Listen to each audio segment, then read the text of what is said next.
deixa a glória, que outro rei deixa a glória, que outro rei deixa o trono, que outro rei deixa o trono do céu e vem para morrer.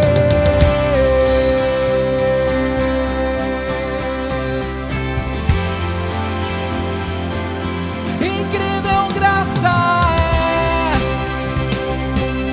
é amor que não tem fim, o meu lugar tomou, ela levou a minha cruz, sua vida entregou e liberdade deu.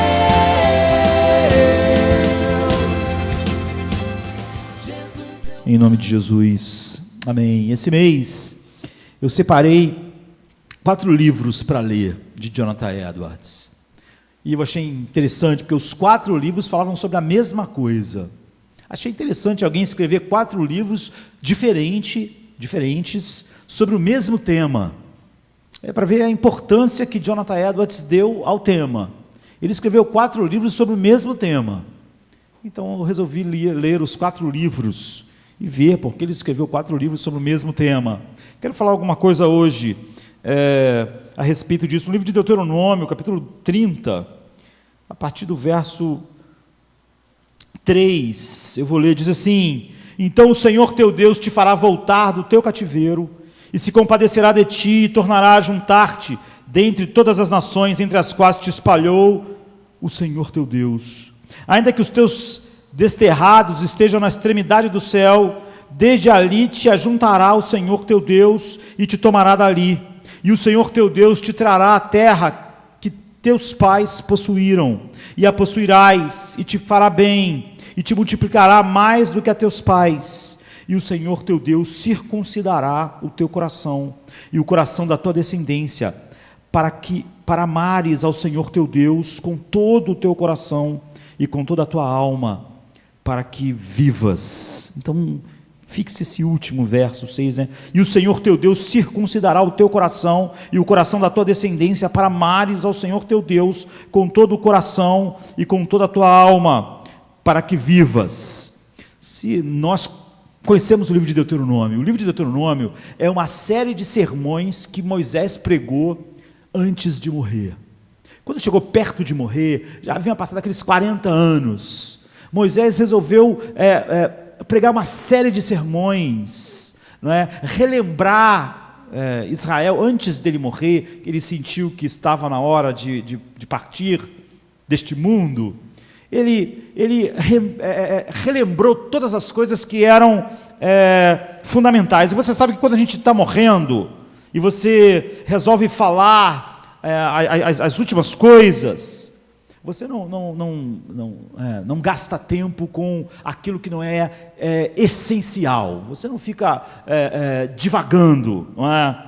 Você começa e vai direto ao ponto. Você está morrendo, você está no fim da caminhada, então você só diz, quando está morrendo, imagine um homem igual a Moisés, aquilo que você acha que é mais importante para as pessoas ouvirem antes de você morrer. E aqui você não está não só nesses sermões que são o final da vida de Moisés, você está no final deles.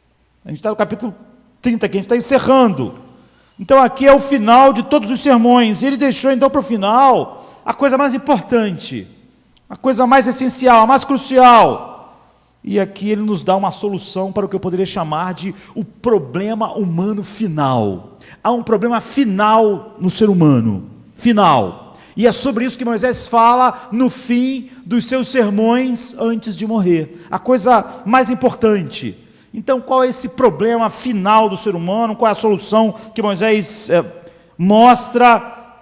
Como nós temos isso? E se nós não temos, como nós recebemos isso? Então, qual é o problema? Você vai ver que do verso 1 ao 4, basicamente o livro de Deuteronômio é um livro maravilhoso de como a vida seria se nós, homens, vivêssemos uma vida de obediência a palavra de Deus. Uma vida maravilhosa. O livro de Deuteronômio nos mostra um projeto de vida, né, que é o céu, é o paraíso. Uma visão de integridade, de altruísmo, de alegria. Ou seja, ele vai estar sempre dizendo, se vocês fizerem isso para Israel, se vocês viverem assim, toda a vida de vocês vai ser totalmente afetada e nenhum aspecto da vida, da cidade, da vida do casamento, da vida do trabalho, da vida de comunhão, nenhum aspecto da vida deixará de ser pleno. Maravilhoso, é a respeito disso. E Deus, apesar disso, fala repetidamente sobre essas bem-aventuranças. Essa será a sociedade abençoada, essa será a vida que vocês vão ter. Mas em todo o livro de Deuteronômio, Deus sempre está dizendo, mas se vocês não viverem segundo esta verdade, se essa verdade não guiar vocês, então a maldição cai sobre vocês. Se vocês forem guiados por uma vida sem integridade, uma vida uma vida em curvatos em si, ou seja, uma vida voltada para vocês mesmos, de egoísmo, de egocentrismo, então vocês vão ser exilados, vão ser extirpados, vão ser cortados, vão ser tirados e vão ser banidos. Então no versículo de 1 a 4, Moisés está olhando, eu diria, para o corredor do tempo. Ele está dizendo, apesar disso, apesar de tudo que Deus fez, apesar desses sermões finais que eu estou pregando, na hora de morrer, vocês não vão obedecer, vocês não vão viver assim, vocês vão falhar completamente em obedecer a Deus, então vocês vão ser dispersos, todas as maldições vão estar sobre vocês. Entretanto, você pode pensar, isso é sobre os israelitas. Não, isso é só a palavra de Deus para todos os homens, mas que mostra como isso aconteceu na vida deles, para ficar como memorial para todos nós. Houve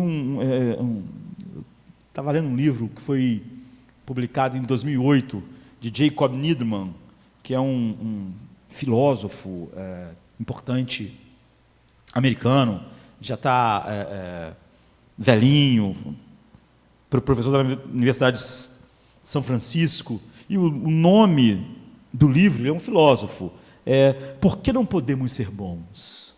É uma pergunta assim, por que não podemos ser bons?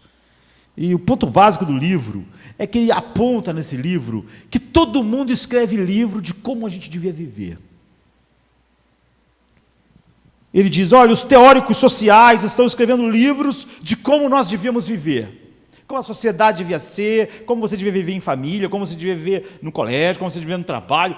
Os teóricos sociais estão escrevendo. Há uma quantidade enorme de livros, ele diz. E não param de escrever. Mas não só isso, os terapeutas estão escrevendo livros. E qual é o tema do livro deles? Como a gente devia viver. Como o ser humano devia viver, como seria melhor. E os líderes políticos, eles estão escrevendo livros. E eles escrevem livros sobre como nós devíamos viver. E eles fazem discurso de como nós devíamos viver. Está todo mundo falando a mesma coisa. E a quantidade de livros é imensa. Mas todos esses livros falham num ponto. E tudo isso falha num ponto. Nós não podemos viver assim. Os livros, ele está dizendo, são inúteis. Porque, na verdade, são só uma repetição. Todos nós, ele diz, Jacob Needleman, todos nós já sabemos como temos que viver. Não é esse. Os livros estão errados. Estão errados em achar que esse é o problema. Por isso que o nome do livro dele é Por que não podemos ser bons? Por que não somos bons? Não conseguimos. Então ele diz, olha, os seres humanos sabem como viver a vida boa, a vida correta. Mas, misteriosamente, nós somos impotentes para viver assim.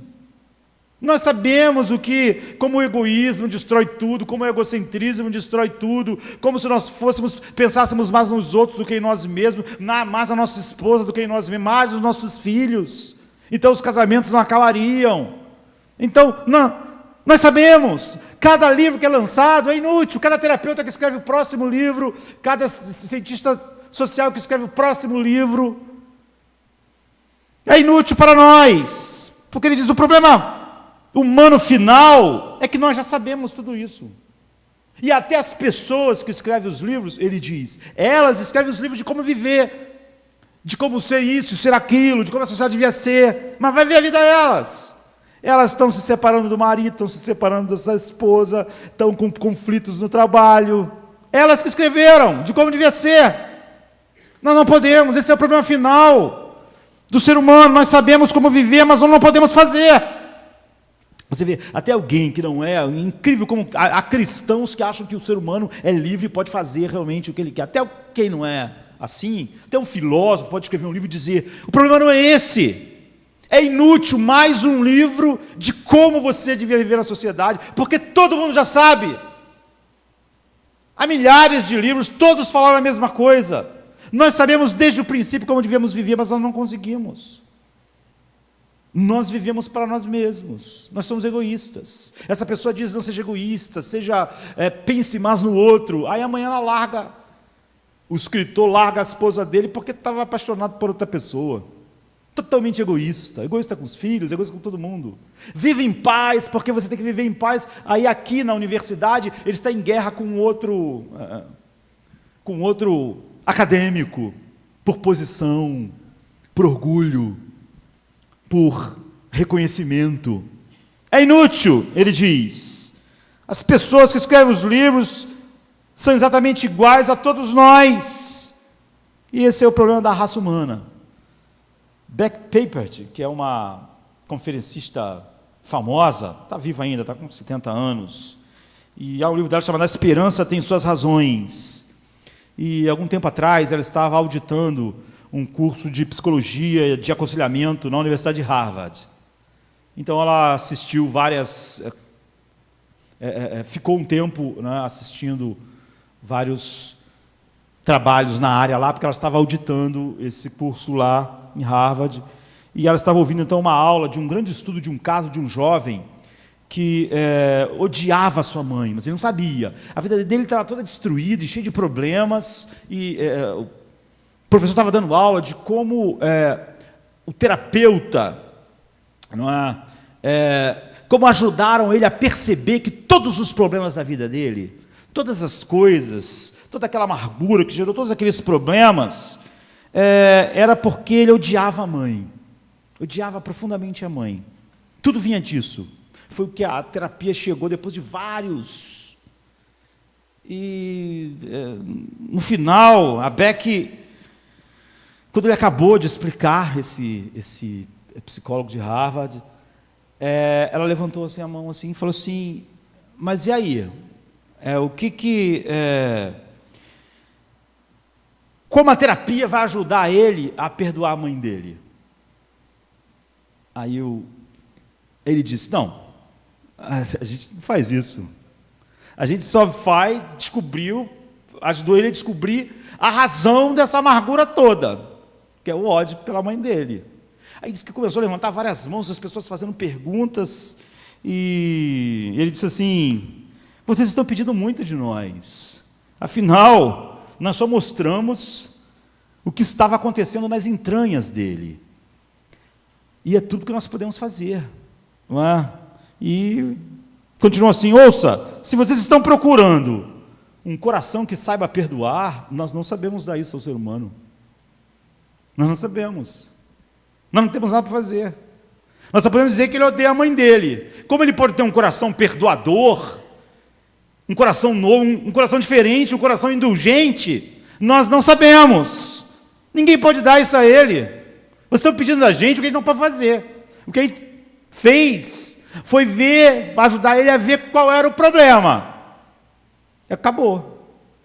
É aquilo que o Needleman estava dizendo. Todo mundo sabe qual é o problema. E ele mesmo aqui está admitindo. Não é? Há um psiquiatra em Harvard, até outro dia mencionei ele, Robert Coles. Na verdade é neuropsiquiatra. E agora ele é professor emérito de Harvard, porque ele está velhinho, está com 82 anos. E ele tem a quantidade de livros assim tão grande, é incrível, porque ele viveu muito e parece que ele escrevia livro todo ano, assim. E ele disse que ele é uma pessoa insuportável. Ele é uma pessoa insuportável. Ele mesmo está admitindo. Quando a pessoa admite que é insuportável, ela deve ser mesmo. Ele diz que ele é desagradável e é hostil. Então ele diz que fez anos e anos terapia para descobrir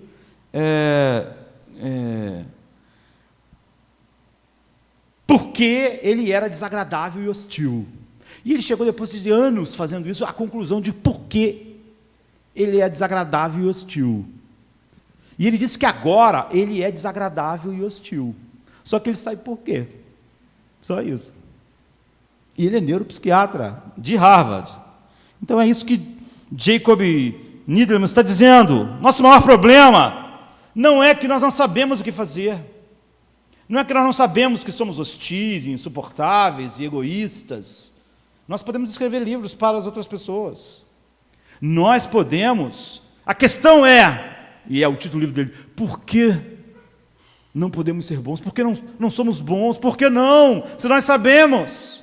Que fator gravitacional final é esse que nós temos?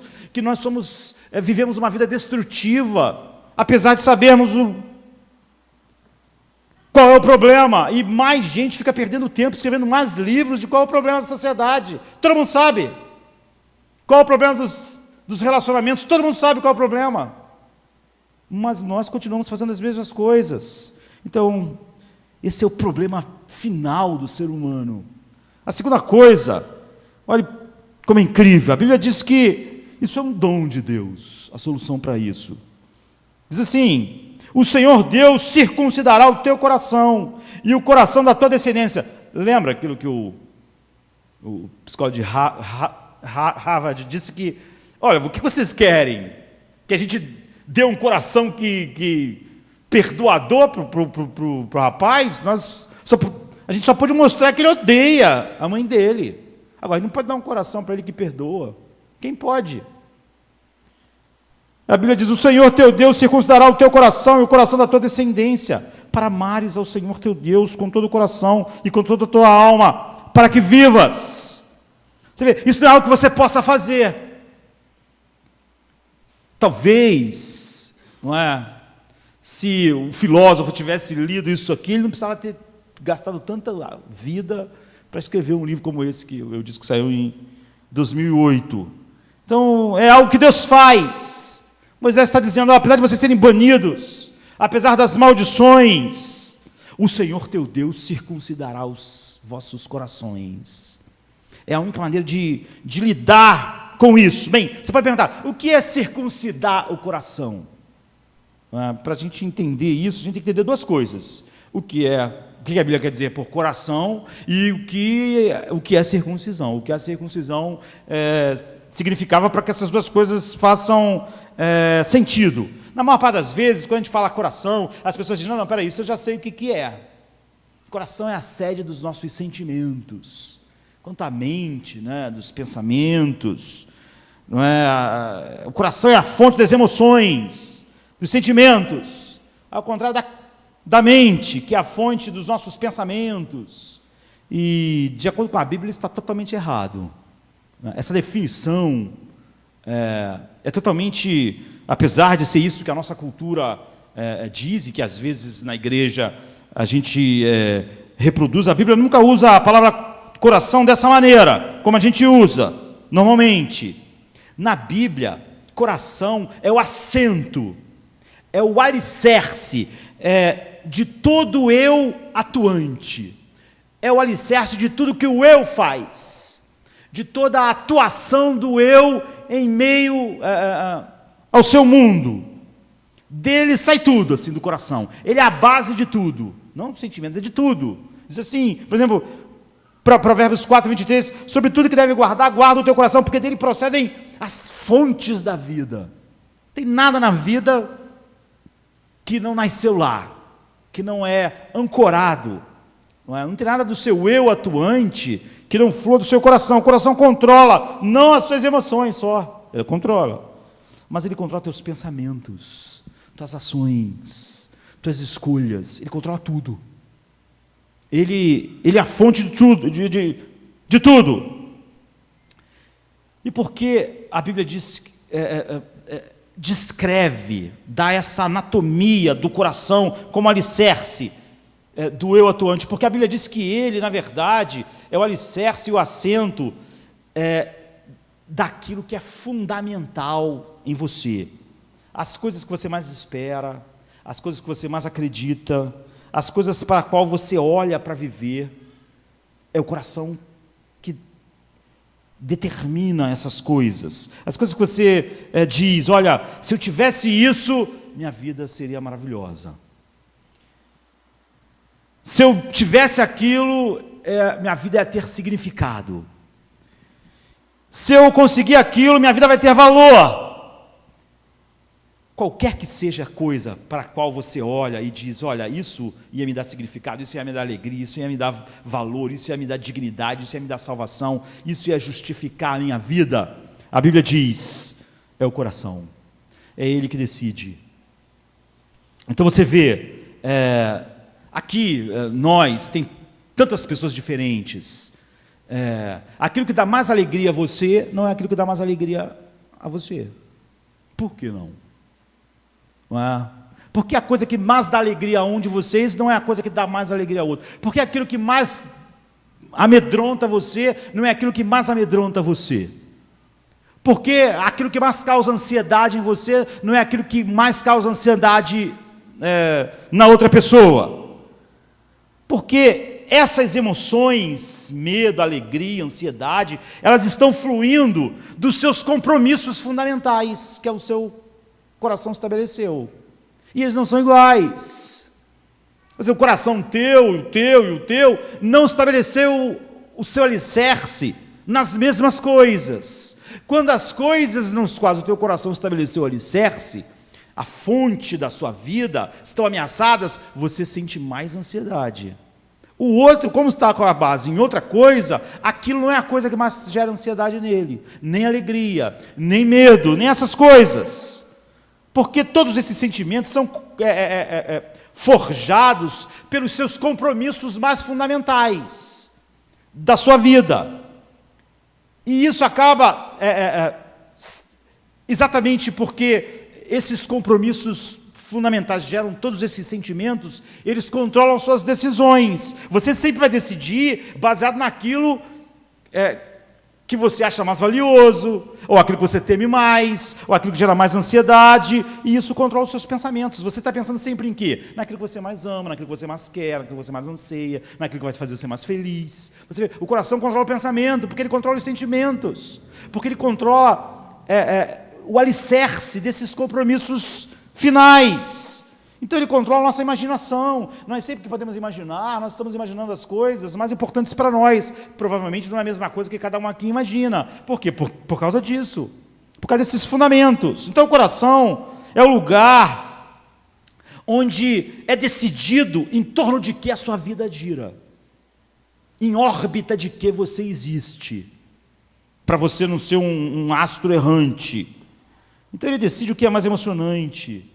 Decide o que capta a sua imaginação, a sua atenção, o que você mais ama, o que você acha mais bonito, atraente. Qualquer que sejam essas coisas, que são diferentes para cada pessoa, isso dá forma a tudo que você faz, aos seus atos, às suas escolhas. Por que alguém, eu estava falando aqui que o cara escreve um livro, depois o cara vai e abandona a esposa dele para ficar. Por que ele fez isso? Ele quer ser feliz. O coração dele estabeleceu coisas e compromissos que o eu atuante dele acaba agindo em torno daquilo. Então, o que é um coração circuncidado? Agora que nós já sabemos o que é um coração. A circuncisão era um ritual que os judeus faziam, ordenados por Deus, começando com Abraão, não é? De obedecer à aliança de Deus. Era uma marca da aliança. Era um corte, né? A circuncisão estava em você se comprometer a obedecer o Deus da aliança em tudo. Então, o que é um coração circuncidado? É óbvio que não é algo físico. Né? A circuncisão era física. Mas você vê, eles estão falando não a circuncisão do prepúcio, mas do coração. É uma metáfora. Mas de quê?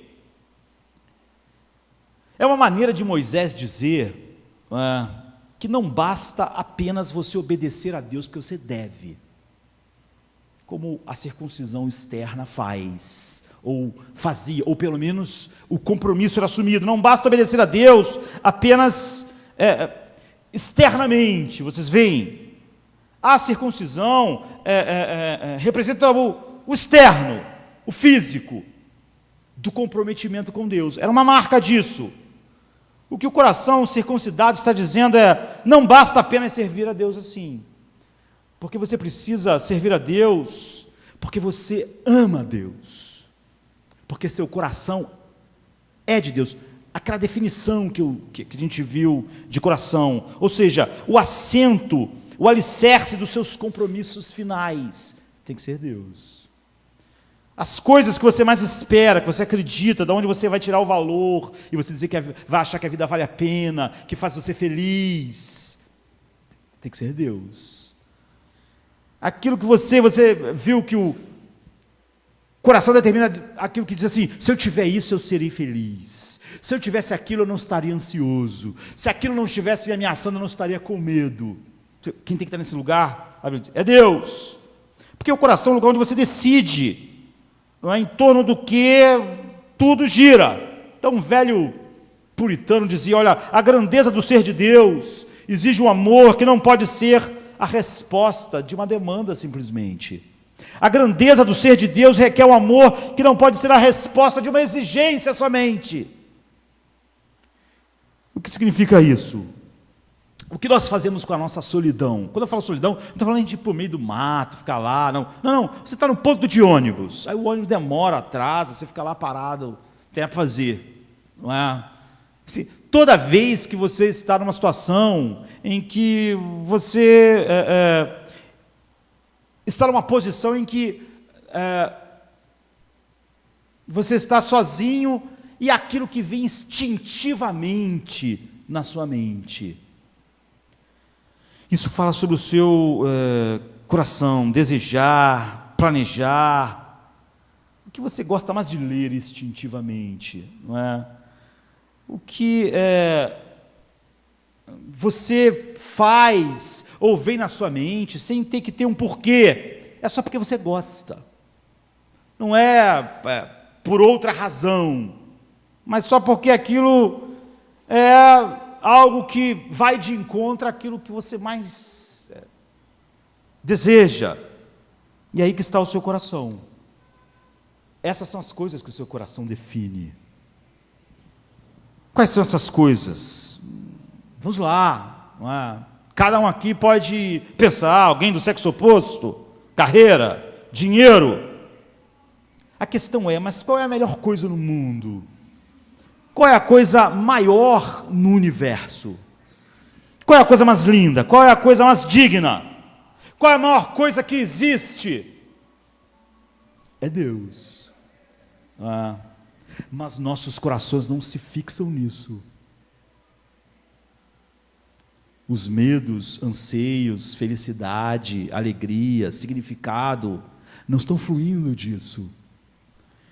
E se, entretanto, você tivesse um coração circuncidado, se, porém, Deus veio de fora e fixou internamente naquilo que é o alicerce da vida, naquilo que é o assento da vida, aquilo que determina o eu atuante, como nós vimos, que são os compromissos finais. Se a coisa que mais, a coisa mais linda do mundo, e a coisa que você devia fazer, fosse a coisa que você quer fazer. Ou seja, o que o filósofo disse, o Jacob? Ele disse o quê? O problema não é que a gente não sabe o que fazer. Todo mundo sabe. Para esse mundo ser maravilhoso. Todo mundo sabe. Todo mundo podia escrever livro. Os cientistas sociais estão escrevendo, mas todo mundo podia escrever. O problema é o que a gente sabe ser o certo e o que a gente deseja não é a mesma coisa. E a gente sempre é guiado pelos nossos desejos. É o que ele está dizendo: nós não conseguimos. Nós vamos nessa direção. Mas imagine se o que você deve fazer for exatamente o que você quer fazer. Esse é um coração circuncidado. é quando aquilo que eu mais desejo é aquilo que eu devia ser, é aquilo que eu devia fazer. Você vê, é aquele grande problema do mundo que o filósofo falou, que Moisés está mostrando, solucionado. Simplesmente o meu desejo e o meu dever se encontraram. Porque o coração foi circuncidado. Então, John Newton, que escreveu Amazing Grace, mas ele escreveu outros e vários hinos. Tem um hino dele que diz assim: nosso prazer e nosso dever, embora oposto antes. Ou seja, eu tinha um dever e tinha o prazer. E o problema é que eles estavam sempre em choque. Esse é o problema, né? É o maior problema do mundo.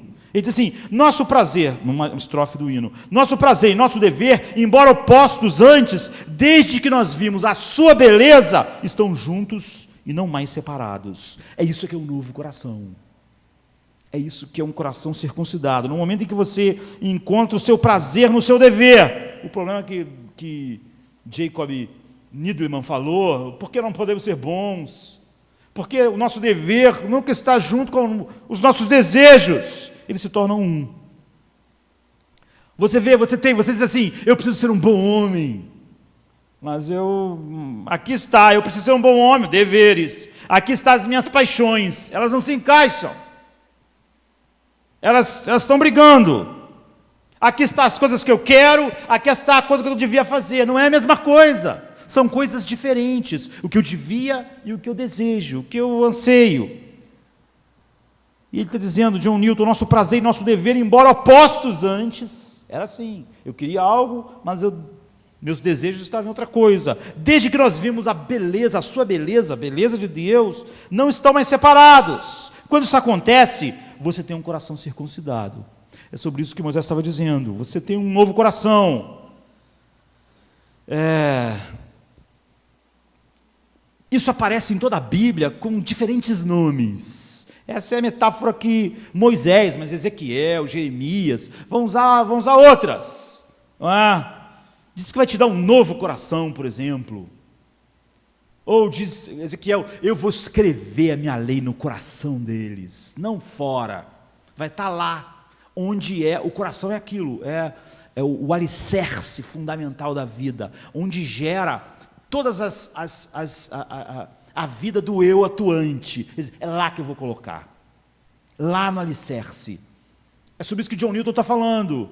O que eu devo se tornou o que eu quero, se encontrou. Quando Jesus fala com Nicodemos, ele diz: você deve nascer de novo. É a mesma coisa. Moisés está falando sobre um coração circuncidado, e isso vai abrir nosso entendimento. A metáfora dele, mas a Bíblia fala sobre isso de várias formas. Então, em terceiro lugar, como você sabe que tem um coração novo? Como você sabe que tem um coração circuncidado? É isso que Ezequiel falou sobre a nova aliança, é isso que Jeremias falou, é isso que Moisés está falando, é isso que Deus fala. Na verdade, são 3 sinais que Moisés dá do versículo 6 ao 8. Amor, obedecer e viver. 3 sinais. Há outras coisas, é óbvio, mas nós estamos olhando para o texto e também não teremos tempo de expandir. Então, o primeiro sinal é esse: Deus circundará o teu coração com propósito. Deus circundará o teu coração para que o ames de toda a tua alma. Essa é a primeira marca. Essa é a primeira marca do fato de Deus ter circuncidado o coração, porque foi para isso que Ele fez isso. Não tem nada a ver com vai fazer isso para você não ir para o inferno. Ele circuncidará o seu coração para que o ames de toda a sua alma. Bem, o primeiro sinal de um coração mudado não é a mudança de conhecimento religioso que você tem, não é você ter entendido as doutrinas, dizer: eu acho que é verdade, isso tudo é verdade, acredito. Ou acreditar na história. Olha, houve um homem de Nazaré chamado Jesus que morreu na cruz. Primeiro sinal de um coração mudado não é a mudança da quantidade de conhecimento religioso, mas a qualidade de consciência espiritual no homem. A conversão, o novo nascimento, o novo coração, não é uma mudança de conhecimento religioso. Alguém pode viver anos, conhecer tudo e não ter um coração circuncidado. É uma nova qualidade de consciência espiritual. Sempre que é falado a respeito disso, a Bíblia gosta de usar a linguagem sensorial. Para enfatizar isso, por exemplo, Deuteronômio 29, verso 13 e 4, Deuteronômio 29, eu falei, Deuteronômio é uma série de sermões que Moisés pregou quando ele está morrendo. Nós estamos no capítulo 30. Um capítulo anterior só ele diz assim: vocês viram grandes coisas. Os olhos de vocês viram milagres, sinais e grandes maravilhas no deserto. Então por que isso não teve nenhum efeito na vida de vocês? Vocês viram. Aí ele diz assim, no outro versículo 4, porém, não vos tem dado o Senhor um coração para entender, nem olhos para ver, nem ouvidos para ouvir até o dia de hoje. Vocês viram a nuvem, vocês viram o brilho da glória de Deus na nuvem à noite, vocês viram a nuvem de dia, vocês viram o maná, vocês viram tudo isso, vocês viram sinais inacreditáveis, mas Deus não deu a vocês um coração, olhos para ver, ouvidos para ouvir, um coração para entender. O que isso significa para nós? Você conhece a doutrina, você conhece a afirmação verdadeira.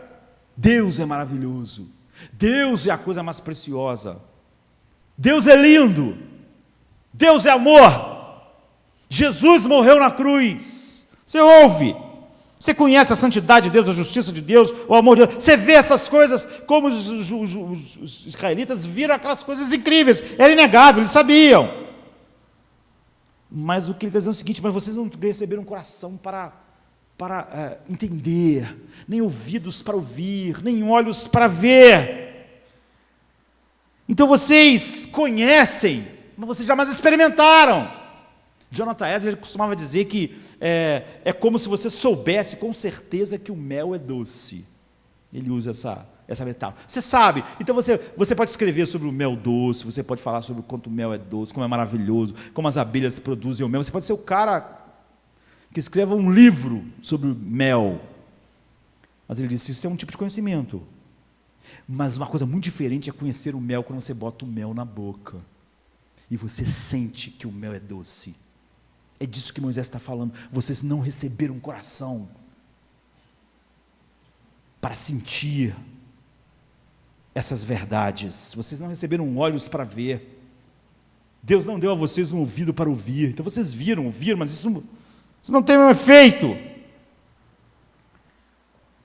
Vocês são experientes, vocês podem contar para os outros os sinais, vocês podem contar como era a nuvem, vocês podem contar como o maná era, qual era o gosto que o maná tinha, como o mar abriu, vocês podem contar, vocês viram.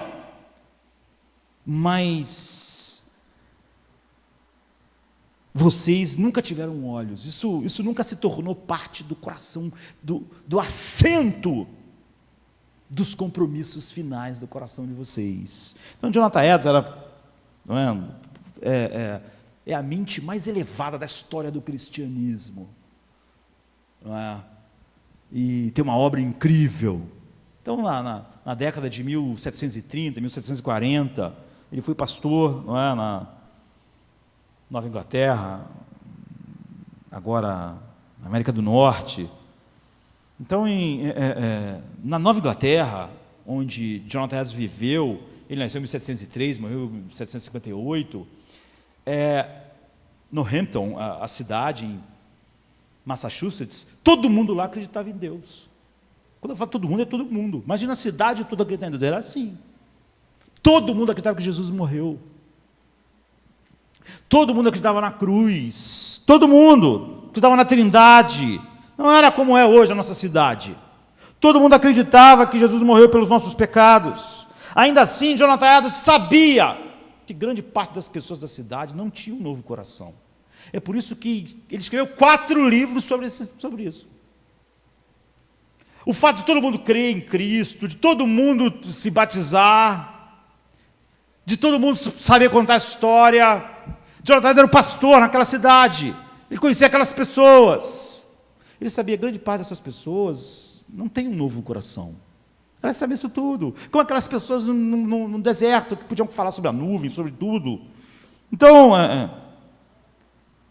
Jonathan Edwards era alguém que tinha coragem de falar a respeito disso, porque hoje nós vivemos numa geração em que alguém vem aqui na frente, aqui não, mas normalmente, alguém faz uma oração e diz assim: você nasceu de novo, para a pessoa. Não é assim? Nós somos superficiais. Jonathan Edwards vivia numa cidade em que todo mundo acreditava no Evangelho, todo mundo acreditava na cruz de Jesus, na morte de Jesus, mas ele sabia que grande pai não nasceu de novo, não tinha um novo coração. Então, só sobre esse tema, ele escreveu um monte de coisa. Ele escreveu 4 livros. Então, ele sabia que aquelas pessoas lá fora estavam vivendo segundo os costumes e princípios cristãos. Alguns deles, apesar de saberem essas coisas certas e viverem segundo esses princípios, não tinham um novo coração. O assento da alma deles, aquilo que é o alicerce do eu atuante, não era Deus, não era o amor a Deus, não era. Então, ele viu o que todos nós devíamos ver, e ele não só viu, ele falou a respeito disso, não é? Porque ele sempre foi corajoso em enfrentar todas as implicações da verdade de Deus. E se eu pudesse resumir o que ele diz nesses 4 livros, com uma citação dele, ele diz assim: as pessoas com um novo coração amam e obedecem a Deus pela beleza e atratividade de quem Ele é em si mesmo. Eles não amam e obedecem a Deus porque tem que fazer. Eles não amam e obedecem a Deus para conseguir nada, alguma coisa. Eles não amam e obedecem a Deus como um meio para um fim. Eles obedecem a Deus porque o amam como um fim em si mesmo. E aí ele fala algo incrível, ele diz assim: eles o amam esteticamente. Mas sabe o que é estética? Isso é uma palavra que parece não combinar, mas ele fala muito sobre a beleza de Deus. Por isso que ele quis usar isso. Eles o amam esteticamente. E entende? Eu, por exemplo, teve uma época na minha vida que eu estudava filosofia para fazer prova, para tirar nota, então eu tinha que comprar livro, estudar, tinha professor, e eu fazia por isso. Eu ler filosofia e estudar tinha um propósito, que não era. Hoje, anos depois, eu gasto dinheiro para comprar livro de filosofia para ler. Agora, por quê? Se eu não vou tirar nenhuma nota com isso, se eu não vou fazer nenhum trabalho mais. Naquela época, eu fazia só para isso, eu não tinha outra intenção. Agora eu faço por quê? Porque eu gosto. Não tem uma razão por trás disso mesmo. Não é para me passar no teste, não é para me ganhar dinheiro, não é para obter boa nota, não é para as pessoas pensarem que eu sou culto, já que ninguém me vê lendo, não é? Ninguém me vê horas lendo livros, ninguém me vê, não é para nada. Se você perguntar por quê, eu não saberia dizer, é porque eu gosto. Então aquilo que um dia foi uma necessidade, agora não é uma necessidade mais. Aqui está então o que Jonathan Edwards está dizendo essencialmente. Ele diz assim: uma pessoa com um coração novo para obedecer a Deus apenas porque ele ou ela tem que parar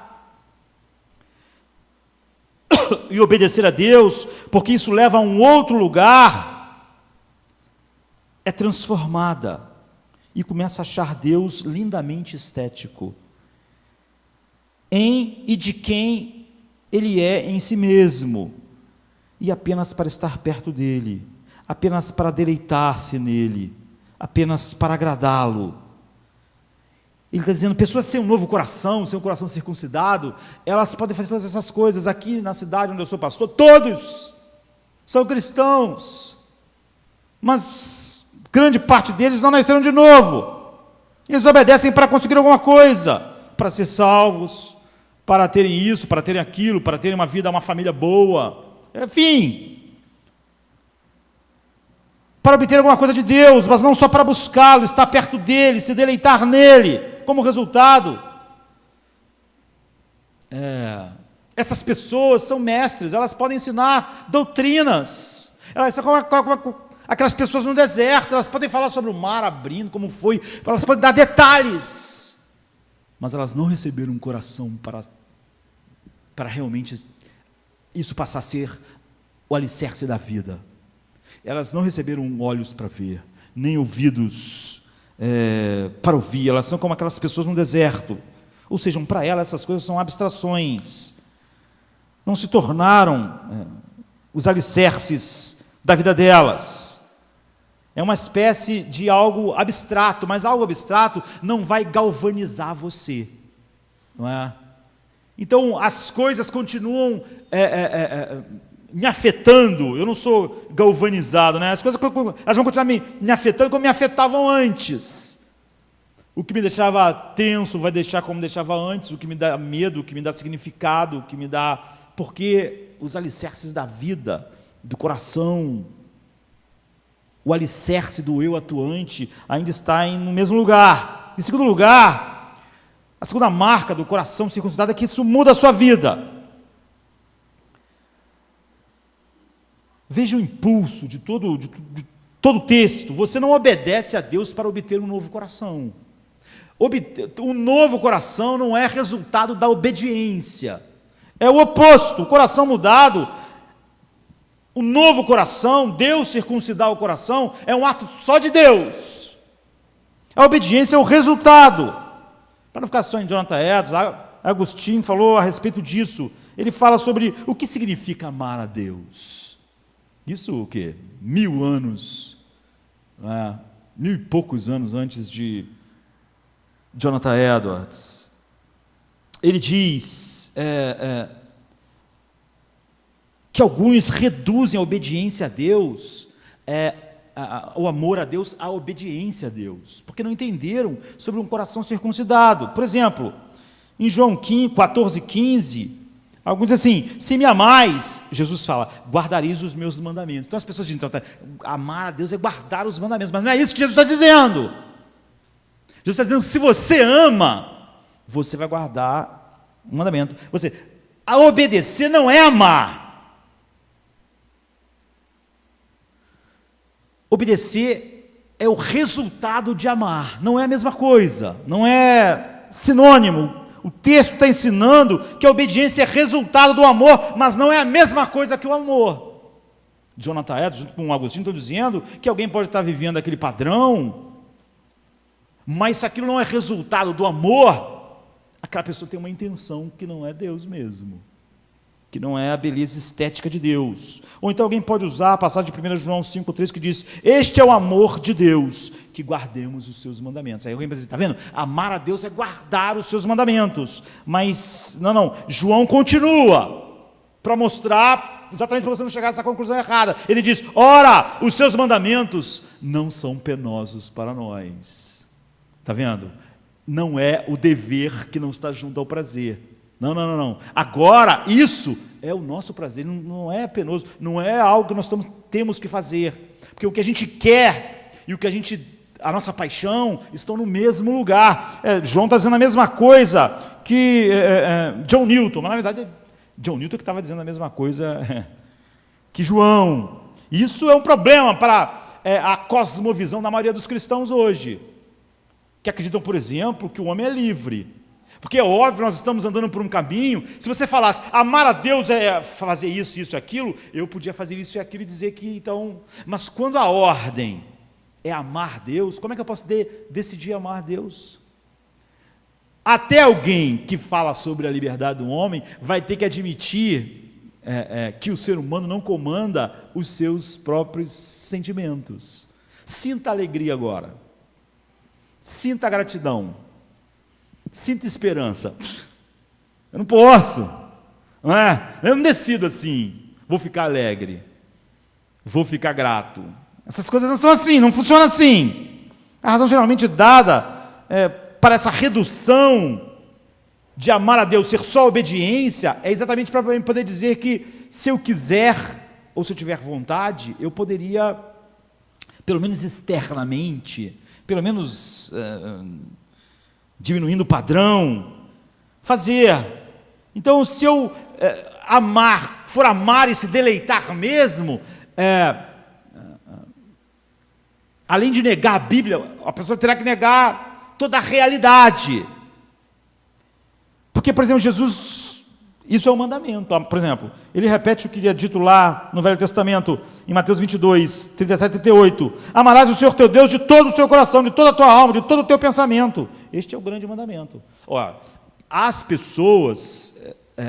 a Bíblia sempre diz que o mandamento de Deus era para mostrar a nossa incapacidade. Ou seja, nunca a lei foi dada para salvar alguém. Paulo diz, é impossível que alguém seja justificado pelas obras da lei. Então, para que Deus deu a lei? Se nós éramos incapazes? Para ela ser um aio para nos conduzir a Cristo, para nos condenar. Ela nos condena, a lei condena todo mundo, ninguém é justificado pela lei, mas as pessoas que em vez de ler, se basear na verdade de Deus, se basear no humanismo secular, chegaram ao seguinte: se Deus mandou é porque a gente pode. Quer dizer, que se Deus falou assim, sede santo porque eu sou santo, é que todo ser humano é capaz de ser santo se quiser. Porque esse é o raciocínio. Porque se há uma ordem, ela só pode fazer sentido se eu tenho liberdade de obedecer. Mas só que a lei foi dada para fazer o oposto. A Bíblia deixa isso claro o tempo todo, para nos conduzir a Cristo, para mostrar, a lei veio para que o pecado abundasse, para mostrar a maldade final. É o que Moisés está dizendo, mesmo vocês vendo essas coisas inegáveis, vocês não podem negar nem de forma nenhuma, vocês viram como vocês olham, não, vocês não receberam olhos para ver de verdade, nem ouvidos para ouvir. Então o problema de pensar é que, dessa forma, contraria a Bíblia ordena os nossos sentimentos, mas nós não controlamos nossos sentimentos. Quem controla os nossos sentimentos? O nosso coração. Como eu disse, ele controla tudo, porque como ele disse que a coisa mais importante na minha vida é aquilo ali, quando aquilo dá certo, eu fico feliz, quando aquilo não dá certo, eu fico triste, quando eu tenho aquilo, eu me sinto realizado, eu me sinto digno. Você vê, o coração, como definiu as bases, ele define os meus sentimentos, mas está botando esses alicerces no lugar errado. Então eu não comando meus sentimentos, mas a Bíblia dá ordem aos nossos sentimentos. Por exemplo, ter alegria é uma ordem, alegrai-vos. Salmo 102, 1, Filipenses 4, 4. É uma ordem você ter esperança. Salmo 42, 5. É uma ordem você sentir temor de Deus. Lucas 12, 5. Sentir zelo. Romanos 12, 11. Sentir tristeza. Tiago 4, 9. Sentir desejo. 1 Pedro 2, 2. Deus ordena sentirmos compaixão, quebrantamento. Compaixão, por exemplo, em Efésios 4:32, quebrantamento no Salmo 51:17. Sentir um profundo amor fraternal, Romanos 12:10. Gratidão, Colossenses 3:15. Está ordenando os nossos sentimentos, mas como você pode obedecer? Vou me alegrar, vou sentir compaixão, vou sentir alegria, vou sentir deleite. Ou seja, fazer alguma coisa meio que externamente, meio não perfeitamente, o que não tem nada a ver com a lei, já que a lei exige um padrão perfeito, mas eu ainda podia achar, mas aqui... Então, sem dúvida, isso é ofensivo às pessoas que negam os efeitos mortais do pecado original e acreditam em coisas como o livre-arbítrio, como grande parte dos cristãos creem com o mundo. Mas para aqueles que creem que o pecado original trouxe essa horrível dureza do coração, que até um filósofo do mundo pode dizer, olha, o problema nosso não é saber como viver. O problema nosso é que nós não conseguimos viver assim. Todos nós sabemos como viver em paz, como ser amar, que devemos ser amáveis, altruístas, pensar no outro. Mas nós não somos assim, não conseguimos, porque o nosso dever e o nosso desejo não estão juntos. E nós acabamos fazendo o que nós desejamos fazer. Nós somos escravos dos nossos desejos. Nós sempre fazemos o que queremos fazer de verdade, mas nós sempre queremos fazer aquilo que a base do nosso coração determinou como alicerce da vida, e sempre é algo destrutivo. Isso é um filósofo não cristão. Então não é surpreendente que os mandamentos de Deus sejam dirigidos a pessoas que não possam cumpri-los, e eles foram para deixar isso evidente para nós. No entanto, você não pode cumprir, mas é responsável e é culpado por não poder cumprir. Por quê? Porque você não pode, porque isso é o efeito do pecado. Você não pode usar o efeito do seu crime como uma desculpa para o crime. Imagine se um cara pedisse ao tribunal, ele matasse o pai e a mãe. Até o pai e a mãe. Imagine se ele fosse lá no tribunal e apelasse que o juiz soltasse ele porque ele é um órfão. Não é? Ou seja, ele é órfão porque matou o pai e a mãe. Como é que isso pode surtir alguma liberação da justiça sobre ele? Você não pode sentir o que você sente por causa do pecado. É uma consequência. Então é diferente se Deus, Jonathan Hess, em outro livro sobre outro assunto, fala bastante a respeito disso, né? Se Deus mandasse a gente voar, era algo, nós nunca voamos, não temos asas, não fomos feitos para voar. Mas o problema é que foi dado a nós a capacidade, todo o maquinário moral, a mente, a razão. É por isso que nós, seres humanos, como esse filósofo, Jacob, ele diz, nós sabemos como viver, nós sabemos o que devemos fazer, mas a gente não faz. A gente tem asas, nós ganhamos todo o equipamento moral para saber o que é bom e o que é mal, mas nós não conseguimos, porque não podemos ser bons. É o livro dele. Não podemos. A corrupção moral que nos incapacita não isenta nenhum de nós da responsabilidade. Moisés disse assim naquele texto que eu estava dizendo, chamou Moisés a todo Israel e disse-lhes, tendes visto tudo o que o Senhor fez na terra do Egito, porém o Senhor não vos deu coração para entender, nem olhos para ver, nem ouvidos para ouvir, até o dia de hoje. Mas no entanto ele diz no versículo 9, mas vocês têm que cumprir as palavras dessa aliança, ou a maldição vai estar sobre vocês. Somos responsáveis pela incapacidade, porque incapacidade é um efeito da nossa rebelião, e você não pode usar o efeito da sua maldade como algo que vai te atenuar o seu próprio crime. Então Agostinho definiu, há mais de 1.600 anos atrás, né? Ele diz, eu chamo amor de Deus de movimento da alma em direção ao gozo de Deus por amor a Ele mesmo.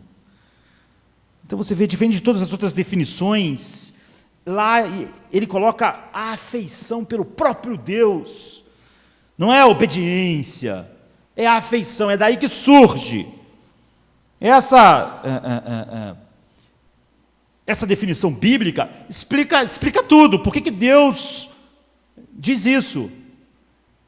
Porque o coração assim, ele pode sentir, ele sente. O Salmo 37,4, agrada-te do Senhor. Você vê, se agradar é um sentimento.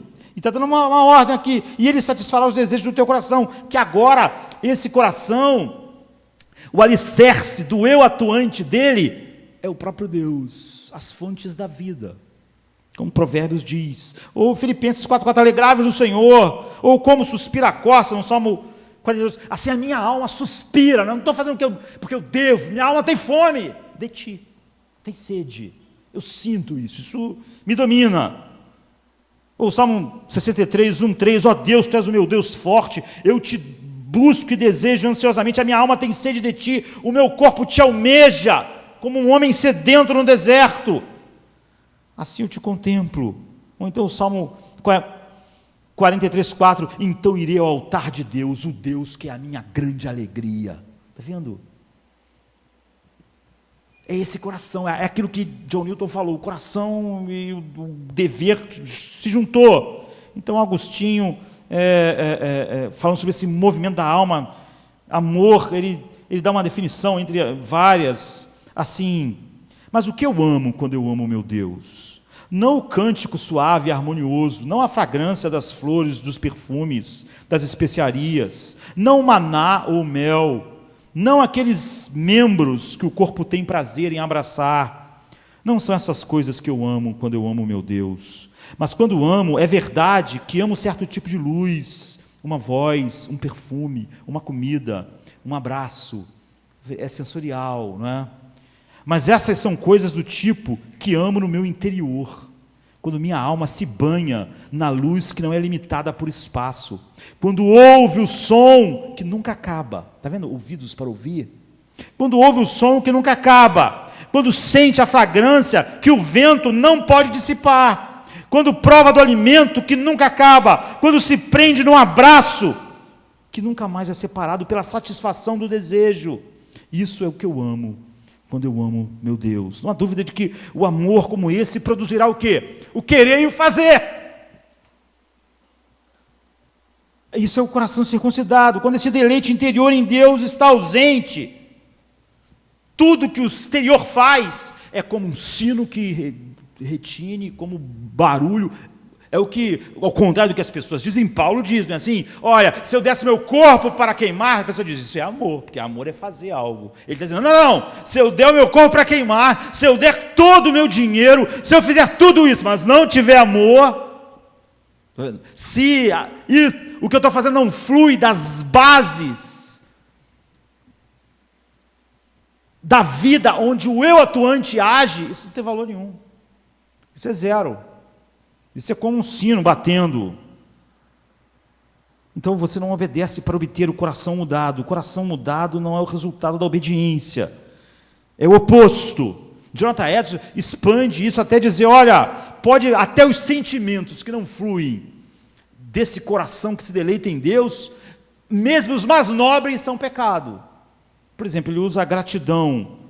Ele diz assim, a verdadeira gratidão a Deus por sua bondade, quem está dizendo é Jonathan Edwards, para conosco resulta de um alicerce lançado antes, de um alicerce que está lá em Deus. Amar a Deus por aquilo que Ele é em si mesmo, enquanto a gratidão natural não possui esse alicerce antecedente. As inspirações graciosas de afeição para com Deus, pela bondade recebida, por cada chuva, comida, filho, né, essas coisas todas, sempre precedem de um estoque de amor já acumulado no coração, estabelecido primeiramente sobre outro fundamento, a saber, a própria excelência de Deus. Então as aspirações graciosas, as que são verdadeiras, da verdadeira afeição a Deus, é a gratidão, o amor para com Deus, pela bondade recebida, sempre procedem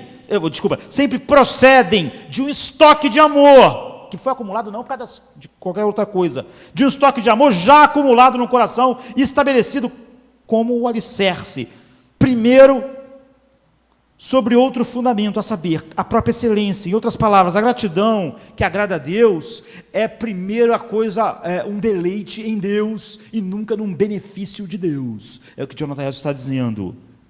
Embora é óbvio que você deva ser grato pelos benefícios de Deus, mas ela nunca tem isso como alicerce.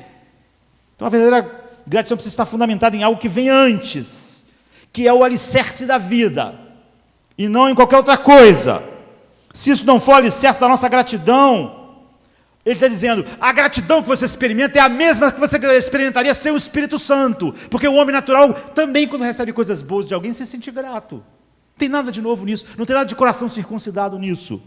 Nesse caso, essa tua gratidão é totalmente desagradável a Deus, mesmo a Ele, por qualquer motivo. Você não seria honrado, ele diz, se alguém te agradecesse e fosse grato a você só por causa do que você tem, mas não por causa da sua pessoa. Isso não geraria nenhuma honra em você.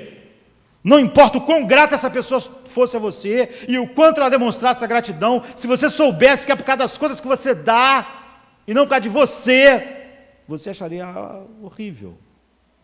E é o que Deus acha, e é o que Deus vê. Se seu caráter e personalidade não me atraíssem e não me causassem alegria, então eu te ofenderia, não é? Dizendo, olha, se nós não somos cativados por essa personalidade final de Deus, não recebemos, igual Agostinho falou, que eu amo quando amo meu Deus, se não recebemos um coração para amar, ouvidos para ouvir e olhos para ver, você não passa de, mesmo quando você é grato porque Deus te deu algo, você é uma prostituta da pior espécie. É isso que a Bíblia, por exemplo, diz, quando Tiago critica os motivos da oração do povo de Deus, em Tiago 4, 3-4, ele diz, pedis e não recebeis, porque pedis mal, para esbanjares em vossos prazeres, infiéis ou adúlteros, não compreendesse que a amizade do mundo é inimiga de Deus, Tiago está chamando todo mundo de adúltero, quando pede assim, está falando sobre as pessoas que oram, mas ele está dizendo o seguinte, olha, vocês oram, mas para que Deus dê a vocês, é como uma mulher que quer o dinheiro do marido para gastar com o amante, é assim que é a oração de vocês, adúlteros, vocês ainda queriam que Deus,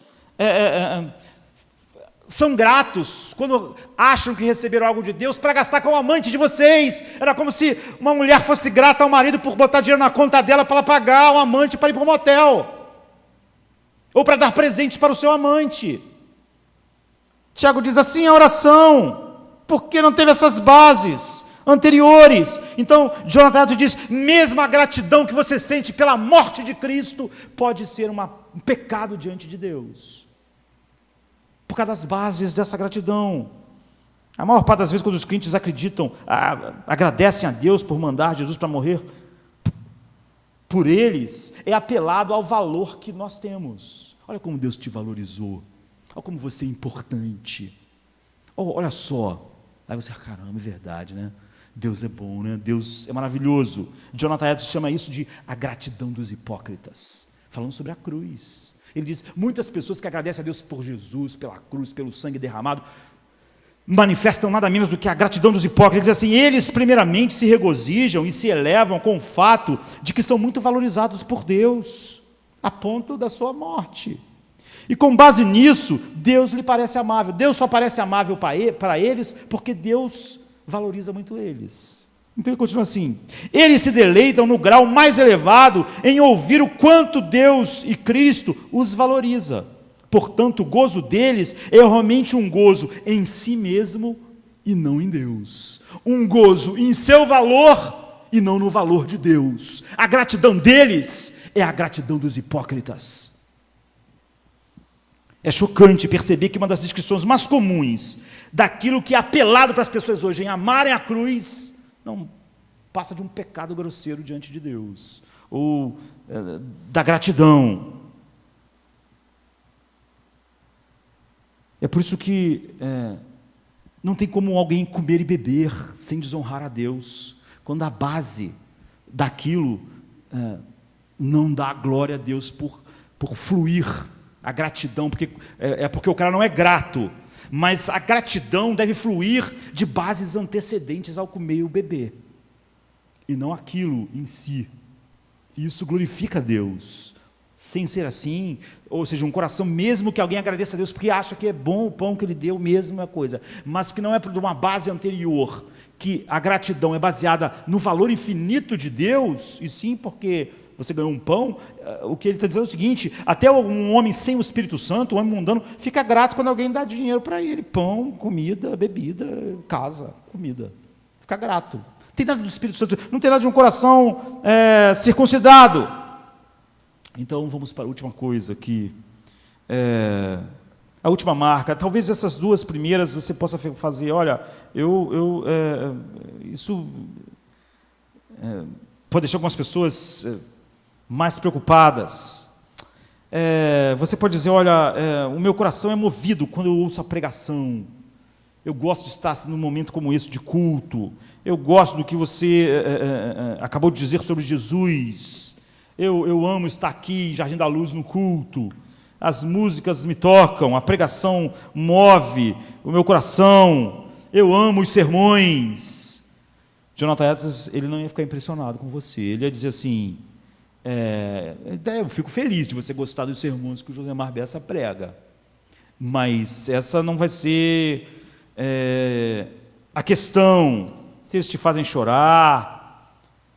Você pode dizer, eu sinto a realidade de Deus. Jonathan diz assim, não sente, a não ser que você possa me responder algumas coisas. As pessoas que te conhecem melhor, as pessoas que convivem contigo, na sua casa, no seu trabalho, depois desses sermões, elas estão dizendo que você se tornou uma pessoa mais altruísta, uma pessoa mais generosa, uma pessoa mais amável, uma pessoa mais autocontrolada, mais corajosa, que sente, diferente das outras pessoas, medos e alegrias por motivos diferentes,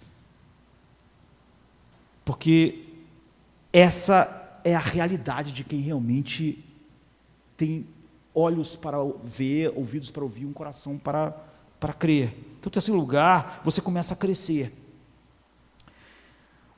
E está aqui no finalzinho do 6, né? O Senhor teu Deus circuncidará o teu coração para que o ames e vivas.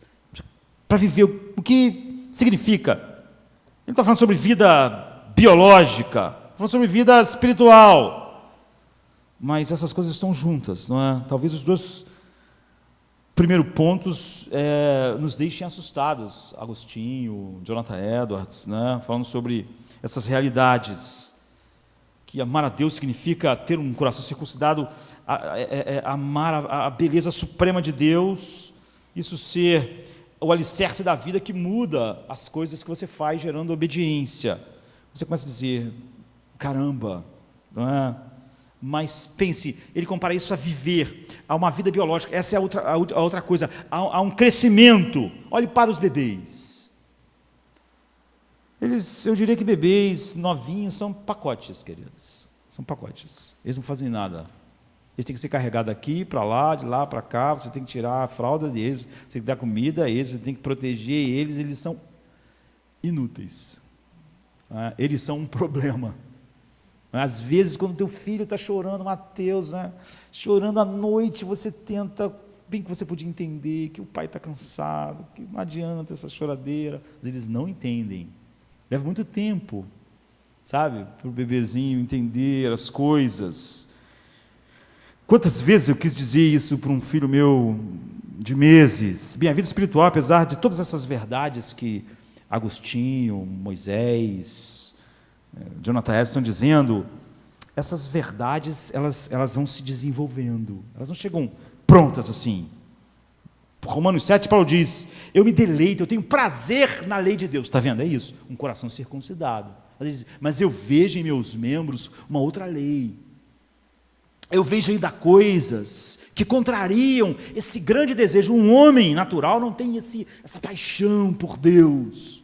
Mas isso não quer dizer que uma guerra não foi estabelecida. Ou seja, eu quero essa coisa apaixonadamente, mas eu ainda sinto na minha vida coisas que se levantam contra isso. Essas coisas finalmente não são vencedoras, não me escravizam, mas ainda estão lá. Mas isso está mudando, gradualmente, eu estou crescendo, leva um tempo. Ou seja, há um crescimento orgânico e não mecânico. Há uma maneira de você crescer mecanicamente. Por exemplo, uma pilha de pedras, uma pilha de tijolos, ela pode crescer? Pode, mas como? Mecanicamente. Eu vou botando mais tijolo na pilha, algo externo, e ela vai crescendo, vai ficar enorme. Você pode fazer a pilha do tamanho que você quiser. Mas é só ir botando mais tijolo. Mas como cresce uma rosa? Uma tulipa a partir lá da raiz, da semente. Não é um crescimento só em quantidade, como é a pilha de tijolos, é um crescimento em qualidade e complexidade. Cada vez que algo vivo cresce, se torna mais complexo do que era antes. E a qualidade melhora, vai aumentando, não é só um crescimento em quantidade. Então, o verdadeiro crescimento espiritual, que é o sinal de um novo coração, você não cresce mecanicamente. Ou seja, não é só aprender mais da Bíblia. A pessoa acha que cresceu porque ela conhecia um pouco de doutrina, hoje ela conhece muita doutrina. Isso é ver o mar abrir, é ver a nuvem. Isso não é crescer. Isso é pilha de tijolo, você está aumentando o conhecimento. Mas isso é um conhecimento que pode ser só porque você está acrescentando tijolos à pilha. Não é algo... O crescimento orgânico, ele vem de dentro, ele não vem de fora. Ele vem de dentro.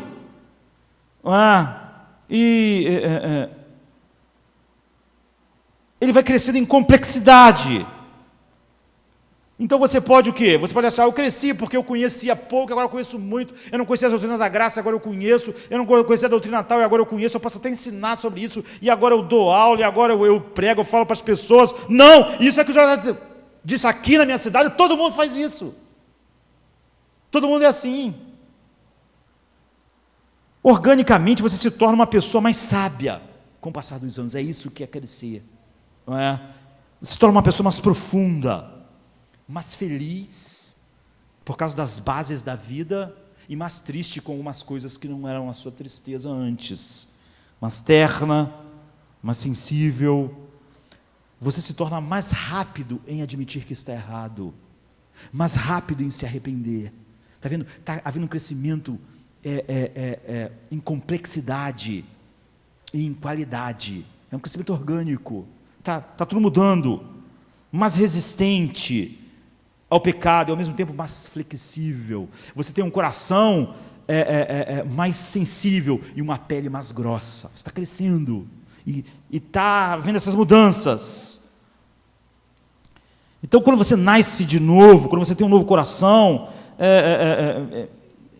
e essa é a realidade de toda pessoa que está realmente se relacionando com Deus, necessariamente você não tem uma percepção, por exemplo, há um cristão antigo, né, famoso na história, que disse que se converteu lá quando estavam lendo o prefácio de Lutero da Carta aos Gálatas, e ele sentiu algo. Você de repente fala assim: eu nunca senti uma coisa assim em determinado momento. Assim, esse começo pode ter começado muito pequeno, não é? Como é um bebê, está vivo, mas ainda é um pacote, sim, mas não vai ficar um pacote. É inexorável a vida. Ela cresce em qualidade, ela cresce em diversidade. Então você tem um coração circuncidado, um coração novo.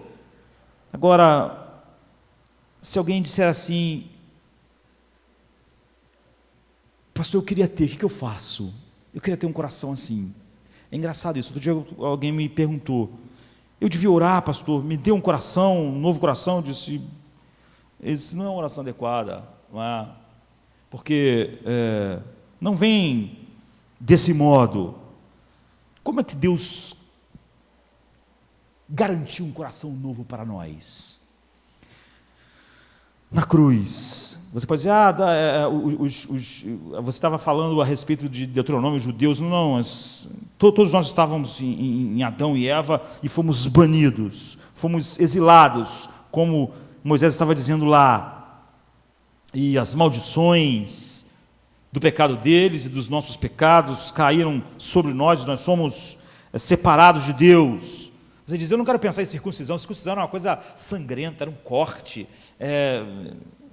não podia ser outra coisa, sei lá, uma tatuagem, não podia, porque a circuncisão queria mostrar aquilo que aconteceu em Gênesis 15, quando Deus mandou Abraão partir os animais, separar os animais sangrento, e quando Abraão sabia que ia fazer uma aliança que ele ia ter que cumprir, na hora Deus passou sozinho entre os animais. Mas Deus falou assim: vocês vão carregar a marca do corte, da separação. Mas Deus passou sozinho, ou seja, Deus assumiu que aqueles que ele colocou amor em Cristo não iam cumprir. E pela aliança, uma aliança quando é quebrada, todas as maldições da aliança devem cair sobre quem quebra a aliança. Mas Deus falou: eu vou passar por mim e vou passar por vocês. Por você, Abraão, e pela sua descendência. Vou passar. E as maldições vão cair sobre mim. E a circuncisão era a marca disso. A circuncisão era a marca da obediência a Deus, da fidelidade, a marca externa, e de quando você não obedece, como ao corte, como você é cortado. É uma dramatização da maldição, daquilo que aconteceu lá, dos animais partidos, das vísceras. O pecado sempre separa, até na nossa relação. Quando você mente para alguém, você fica mais separado dela. Quando você engana as pessoas, você fica separado dela. Você tem que continuar enganando, você tem que continuar escondendo, mentindo. O pecado isola. E a punição para o pecado, a punição final, a maldição, é o desterro, é o exílio. Por isso que Paulo diz: nós estamos separados da vida de Deus. O inferno é a separação final, é o exílio final. Então, como Deus nos dá um novo coração? É óbvio que nenhum ser humano sente necessidade de um novo coração. Na cruz, séculos depois daquilo que aconteceu, naquela tarde escura onde os animais estavam partidos e Deus passou sozinho, Jesus estava lá, como nós celebramos agora a Páscoa, com a coroa de espinhos na cruz, com a lança que o perfurou. O que estava acontecendo? Era a marca que a circuncisão simbolizava, era aquilo que os animais partidos, ele foi partido. Nós simbolizamos isso a cada vez que tomamos a ceia. Isaías diz, mas ele foi traspassado pelas nossas iniquidades, ele foi esmagado pelas nossas iniquidades. O castigo que nos traz a paz estava sobre ele, pelas suas feridas nós fomos sarados, porque ele foi cortado da terra dos vivos. Agora, só agora você pode entender o que Colossenses 2, 11 e 12 diz. Paulo diz assim, que é a mesma coisa que Moisés está dizendo, que Jonathan Edwards disse, que Agostinho disse, enfim, no qual também estáis circuncidados, com a circuncisão não feita por mão no despojo do corpo dos pecados da carne, mas pela circuncisão de Cristo, sepultados com ele no batismo, nele também ressuscitaste pela fé no poder de Deus que o ressuscitou dentre os mortos. Você vê o quê? Todos nós fomos circuncidados nele, porque ele sofreu corte. Aquilo que a maldição da aliança dizia que tinha que acontecer e que a circuncisão simbolizava, agora a verdadeira circuncisão aconteceu. A maldição caiu, ele experimentou, ele estava recebendo o que nós malditos merecíamos. Na porta do Éden, na entrada do Éden, o que Deus colocou lá, queridos? Uma espada flamejante, que é o que? A justiça de Deus é a espada que nos parte, que nos separa, como aqueles animais foram separados. Então, não tinha como voltar a não ser passando pela espada, a justiça que não vai nos cortar. O que Jesus fez é que ele foi em direção à espada, ele foi cortado da terra dos vivos, ele é a nossa circuncisão, ele foi cortado para que agora nós possamos entrar por onde a espada estava. A espada cortou, e todos aqueles que ele representou, a espada está satisfeita. Ao pensar em Jesus fazendo isso, a levar nós a olharmos a beleza infinita do caráter de Deus, a beleza infinita de Cristo, a beleza do caráter dele, do Pai, do Filho, do Espírito, começa a encantar a sua alma. Essa é a beleza estética que Jonathan estava dizendo, é aí que ela começa. E você, se você simplesmente pede a Deus que Ele te dê um novo coração, por causa de alguma razão, para que você não vá para o inferno, ou porque você sabe que isso é certo, e aquelas doutrinas estão certas, é algo contrário a toda essa verdade. O fato é que a Bíblia diz que Deus te dá olhos para ver essa beleza de Jesus partido, do caráter infinito de Deus Santo, da beleza, da glória, da graça de Deus, e isso passa a ser o fundamento do seu coração, aquilo que gera todos os outros sentimentos, aquilo que é a base atuante do eu, é aí que começa. A gente viu que o coração é aquilo que é o alicerce daquelas coisas fundamentais que geram o que? As ações, os atos, os desejos, os prazeres, os sentimentos. Então você vê o que John Newton falou, nosso prazer e nosso dever, embora opostos antes, desde que vimos sua beleza, agora estão juntos e nunca mais separados. No verso seguinte, que eu não tinha mencionado, ele diz como isso acontece. Ele diz assim, por ver a lei cumprida em Cristo, e ouvir sua voz de graça soberana. Isso muda um escravo em um filho, e muda o nosso dever em nossa escolha. A beleza de Cristo. Você não seria movido a Deus, exceto se Deus não te der ouvidos, olhos e coração para enxergar essa beleza final dele na face de Cristo, em Jesus indo em direção à espada, em Jesus sendo cortado.